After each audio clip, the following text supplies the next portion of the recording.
So in this video we are just starting from the Simon Commission. So it was a Government of India Act 1919 that announced that in 10 years from 1919 a royal commission will be set up to report on the working of the act. Then there are if we are discussing the background of Simon Commission, then Daiichi was introduced in India by the Government of India Act 1919. The act also promised that a commission would be appointed after 10 years to review the working and the progress made on the measure taken from the act, taken through the act.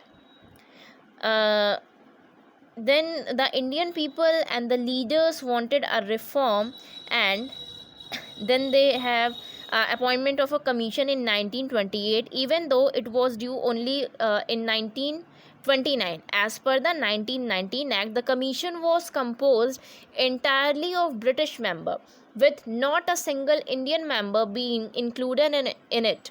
So this was seen as an insult to Indians who were right in saying that their destiny could not be determined by a handful of British people.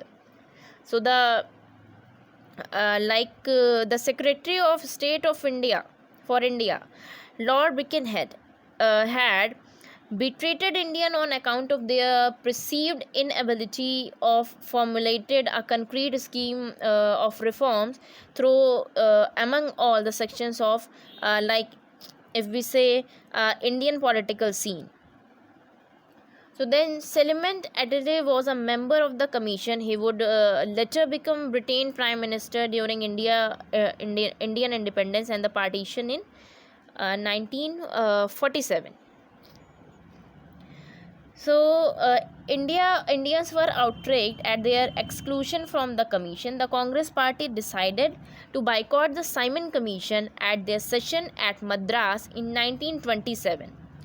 So the Muslim League, led by Jinnah, also boycotted it.